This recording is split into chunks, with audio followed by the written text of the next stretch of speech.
मित्रों, 10वीं क्लास के जो विद्यार्थी हैं अच्छे से तैयारी कर रहे होंगे। बेस्ट ऑफ लक सबके लिए। अच्छे से आप लगे रहो तैयारी में और हम आपके लिए लगातार तत्पर हैं, प्रयास कर रहे हैं। हमारे सारे वीडियो को देखते रहें, चैनल को सब्सक्राइब कर लो, दोस्तों को शेयर कर दो, क्योंकि सारा मैटर मैं यहाँ पर देने वाला हूँ आपको। जो मोस्ट मैं बता रहा हूँ वो आपको पेपर में मिलेगा, ये हमें पूरा विश्वास है, क्योंकि 12वीं क्लास में हमने जो कुछ बताया था उसमें से लगभग 80% मैटर आपको मिल गया था। आप 12वीं वाले बच्चों से बात कर सकते हैं, इस बारे में पूछ सकते हैं। ठीक है, तो देखिए यहाँ पर मैं उपसर्ग के बारे में बता रहा हूँ। वैसे तो उपसर्ग आपको पता है कि संस्कृत में 22 होते हैं, यहाँ पर मैं 22 का नाम भी बता रहा हूँ। वैसे सबसे हमारा कोई मतलब नहीं है, क्योंकि सारे आपको याद नहीं करने हैं। आपके सिलेबस में लगभग 6-7 हैं, तो उन्हीं को हमें ध्यान रखना है। 2 नंबर का मैटर है ये आपका। ये हमारे 22 हैं। प्र, परा, अप, सम, अनु, अव, निश, निर, दुष, दूर, वी, आंग, नी, आदि, अपि, अति, सु, उध, अभि, प्रति, परि, उप। ये हमारे 22 हैं। इन 22 के यहाँ पर अर्थ भी लिखे हुए हैं। जो आपके सिलेबस में है उनका अर्थ आपको ध्यान में होना चाहिए। जैसे आपके सिलेबस में अब लिखा हुआ अब देखो, अब ये 6 नंबर पे दे रखा है, तो अब का मतलब दूर या नीचे होता है। अब यानी दूर या नीचे होता है, इसका अर्थ आपको ध्यान में होना चाहिए। एक है आपका अप यानी होता है दूर, समझ लेना। जो आपके सिलेबस में वो तो आपको होने ही चाहिए अच्छे से याद। उसके बाद में एक है निस।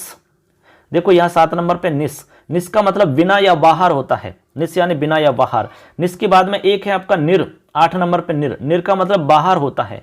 और एक है आपका दुर देखो 10 नंबर पे, दुर यानी बुरा होता है। दुर यानी क्या होता है? बुरा। और एक है आपका आंग। अब बताइए, आंग है 12 नंबर पे, आंग का मतलब होता है तक या कम। एक है उद है 18 नंबर पे, अर्थ होता है ऊपर।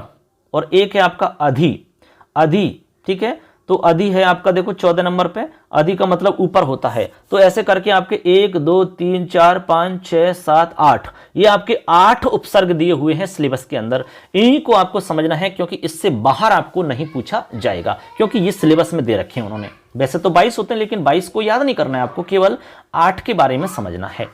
अब वैसे तो 8 को पूरे को याद करने की जरूरत नहीं, क्योंकि मैं मोस्ट बता रहा हूं आपको, कुछ मिक्सिंग करके उनको याद कर लेना, उनको समझ लेना। आप बस उनको देख लेना कि किस तरह से इसमें प्रत्यय लगा हुआ है।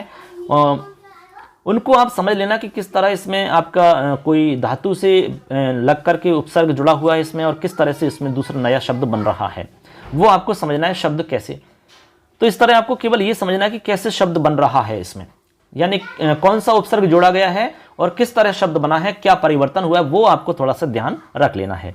वैसे तो मैं थोड़ा सरसरी नजर से बता रहा हूं। जैसे अब उपसर्ग है आपका, अब का हमने अर्थ बता दिया आपको, दूर होता है या फिर आपका अधा भी होता है।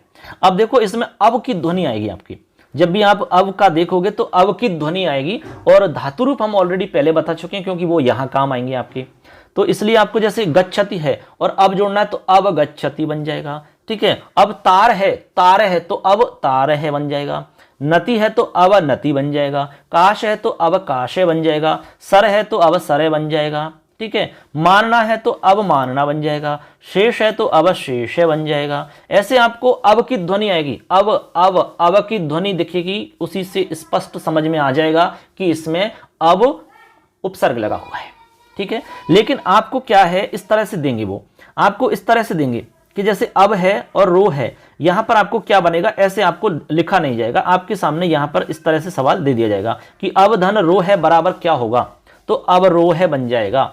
अब इसका उल्टा भी पूछ सकते हैं आपसे, जैसे इधर वाला मिटा देंगे आपकी।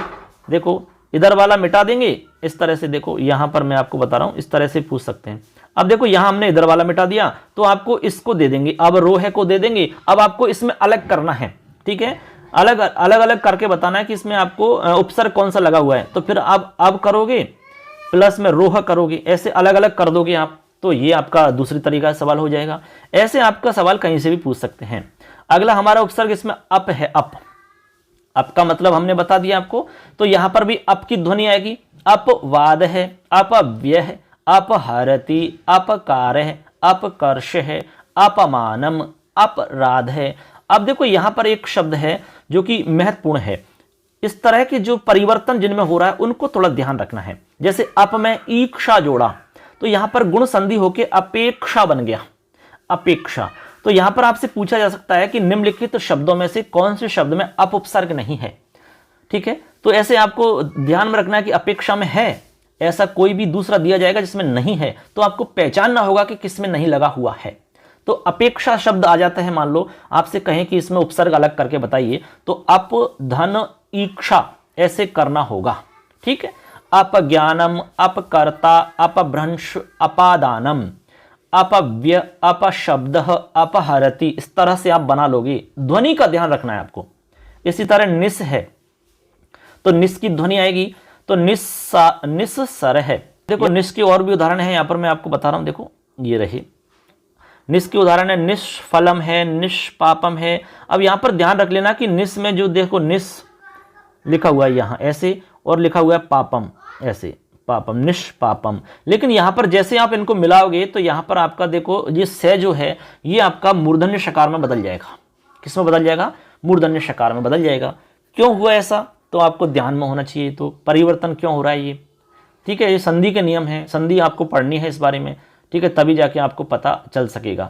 ऐसे निश्चल है, निष्काम है, निश्चय है, निष्कर्ष है, निष्कंटक है। इस तरह से जो परिवर्तन हो रहे हैं जहां जहां पर, वो आपको समझने हैं कि परिवर्तन संधि के नियम से होता है, ठीक है। ऐसे आगे है निर, तो निरुपसर्ग में आपको निर की ध्वनि लगेगी और धातु से पहले ही जुड़ते हैं उपसर्ग सारे। तो निर्गमनम, निर आदर है, निर को बोलो पहले, फिर उसके बाद में दूसरे शब्द को बोलो तो पता लग जाएगा तुरंत। जैसे निर्धन है तो निर लग रहा है और धन है, निर्धन है। निर्जनम तो निर्जनम, ऐसे आपको उच्चारण करके देखना है, उससे अंदाजा लग जाएगा, ठीक है। इस तरह से आपका निर आ गया इसमें। अगला निर्गमनम है, निरादर है, ठीक है। तो इस तरह से आपके ये हमने बताए कि भाई किस तरह से बनते हैं। लेकिन अब मैं आपको कुछ वो बता रहा हूं, मोस्ट जो है, ठीक है, जो हमने आपके लिए तैयार किए हैं मोस्ट, उनको याद करना है। ये तो अब तक तो मैंने केवल तरीका बताया था आपको कि किस तरह से आपको ये देखने होंगे। अब मैं हमको 30 बता रहा हूं।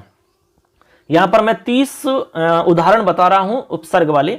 इनको अच्छे से समझ लेना और अच्छे से सुन लेना, बस आपका काम हो जाएगा। एग्जाम के पेपर में इनमें से जरूर मिल जाएंगे, ये पूरा विश्वास है हमें। जैसे अब गुण है, तो अब गुण में आपको पता है कि अब उपसर्ग है और गुण आपका शब्द हो गया। दुर्भाग्यम में दुर और भाग्यम हो जाएगा। अब शेष है, अब और शेष हो जाएगा। अवज्ञा, अब और ज्ञा, ठीक है, ऐसे ध्यान रखना। अपवाद है, अप और वाद हो जाएगा। अपकार है, अपधन कार्य हो जाएगा। अपेक्षा तो अपईक्षा हो जाएगा। अपहरति, अपधन हरति, या हिरी भी लिख सकते हो, धातु है और धातु से रूप बनेगा धातु रूप, तो हरति, तो अपधन हरति लिखो आप। अपव्यय, अपधन व्यय।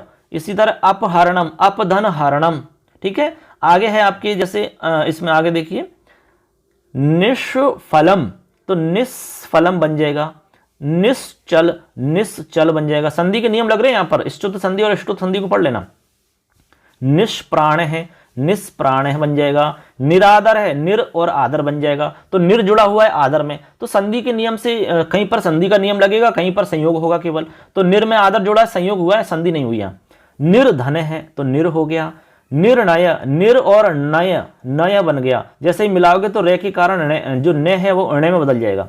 निर्गच्छति तो निर है और गच्छति है। दुर्जन है, दुर है और जन है। बोलो आप जोर से बोलेंगे तो उस पर ध्वनि आपकी अलग से स्पष्ट सुनाई देगी। दुराचरणम, दुराचरणम। अध्यक्ष है, अधि अक्ष है। अधिधन अक्षय बन जाएगा। दुर्बोध है तो दुर हो जाएगा और बोध हो जाएगा। दुराचार है, दुराचार है, ठीक है। दुर्लभ है, दुर्लभ है। आदर है, आंग है, लेकिन आ लिखना है आपको क्योंकि आंग में से आ बचता है। आधन दर है। आहरति, आहरति। उत्सव है, उद है और सब है। उत क्योंकि दो तय है आपका दे कर देना यहाँ पे, ठीक है। और जब मिलाओगे तो आपका दे का तय हो जाता है आपके खरीच ऐसे चर्प संधि के नियम से। उत्कर्ष है तो उद्धन कर्ष हो जाएगा। उदकर्ष है। उज्ज्वल है, उज्ज्वल है, ठीक है। स्तुत और ष्टुत संधि को समझ लेना। अधिकार है, अधि और कार्य है। और लास्ट है अधिष्ठाता, तो अधिधन स्थाता। यहां परिवर्तन होके आपका अधिष्ठाता बनता है। तो अधिधन स्थाता आपको इस तरह से समझना है। तो ये 30 उदाहरण जो हमने बताए हैं, इनको रट लेना, समझ लेना, अच्छे से बार बार सुन लेना, कंठस्थ हो जाएंगे, गारंटी है पेपर में आपको मिल जाएंगे, ठीक है। तो बस अच्छे से आपको क्लियर करना है।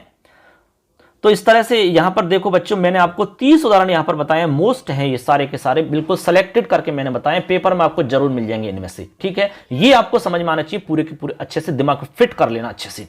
तो जो कुछ भी मैटर मैं बता रहा हूं आपको बहुत मोस्ट है, सबका सब पेपर में मिलेगा। बस ये 70 से 80% तो गारंटी दे रहे हैं हम, इतना तो मिलेगा ही आपको। बस ये तो पेपर देने के बाद में खुद को विश्वास हो जाएगा आपको, लेकिन ये याद होना चाहिए आपको, तभी जाके इसका फायदा मिलेगा आपको। चैनल को सब्सक्राइब कर लो और अपने दोस्तों को शेयर कर दो, क्योंकि सारा मैटर मैं आपको उपलब्ध करवा रहा हूं। जिस तरह 12वीं क्लास की तैयारी करवाई थी, मैं 10वीं की तैयारी भी करवा रहा हूं। पेपर से पहले आपको सब कुछ बता दिया जाएगा, यानी कि लगभग आपको 15 तारीख तक सब कुछ बता दूंगा। 15 क्या 10-12 तारीख तक बता दूंगा, 12 तारीख मान लो। उसके बाद में आप अच्छे से तैयारी करते रहना, अच्छे से पढ़ते रहना, ठीक है। तो बेस्ट ऑफ लक, शुभकामनाएं सबके लिए, एग्जाम के लिए। अच्छे से तैयारी करो, मेहनत करो। जय हिंद, जय भारतम, वंदे मातरम।